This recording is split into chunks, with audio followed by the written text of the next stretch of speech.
Hi everyone, Miss McKeever here. We are going to be evidence detectives today and learn how to use evidence effectively.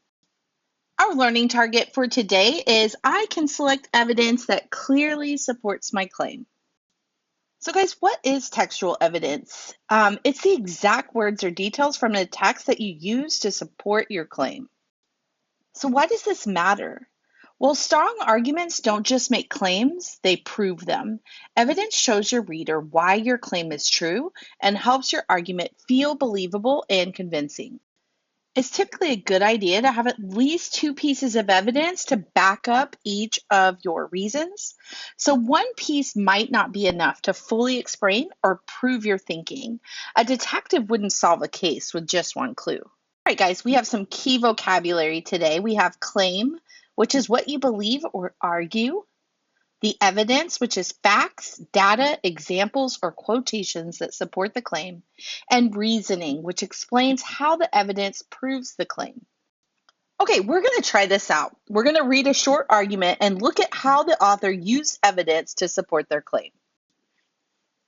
All right, let's take a look at this article, Why Video Games Help Teenagers Learn Problem Solving. Video games improve teenagers' problem-solving skills. I'm going to highlight this blue, and this sentence right here is the claim because it clearly states what the author believes or is arguing. It is arguable, meaning someone could agree or disagree, and it gives the paragraph a clear focus.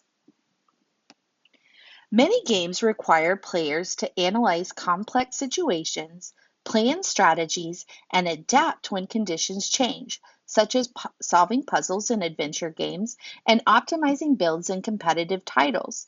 Research also shows that players who regularly engage in strategic games perform better on tasks measuring spatial reasoning and decision making. Additionally, cooperative multiplayer games encourage communication and division of labor to overcome collective challenges. So I'm going to highlight this pink.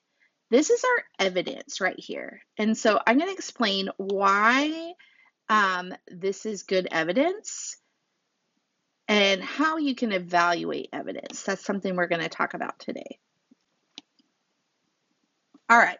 So this sentence is strong evidence because it includes specific, reliable information from a credible source. Here's why this evidence is strong. It comes from a trusted source, not personal opinion.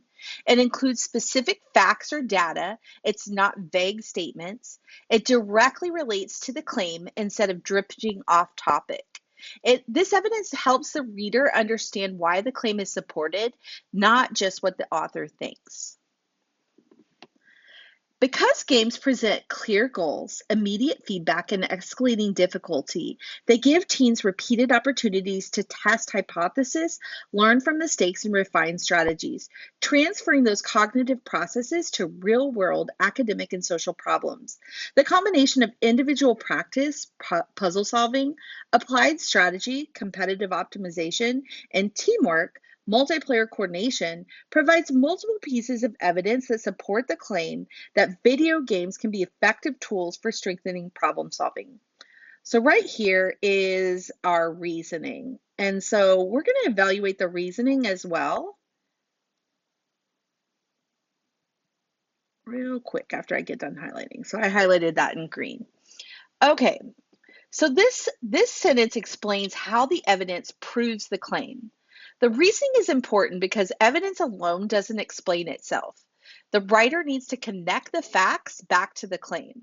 It answers the question, so what? Why do I care? And without this reasoning, the reader might not understand why the evidence matters. So our main takeaways is strong evidence does three things.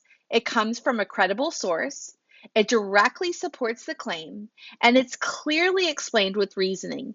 If any one of these things is missing, the argument becomes weaker. So that brings me to when you need to evaluate evidence, you need to ask yourself these questions. Is this fact-based or opinion-based? Does it clearly connect to the claim? Did the author explain why this evidence matters? So now you're going to independently practice this same technique I just did. You're going to read the argument. You're going to look for the evidence that supports the claim. You're going to highlight the evidence. And then in the next assignment, you're going to go in and you're going to ask yourself these questions and determine whether or not this is strong evidence or weak evidence.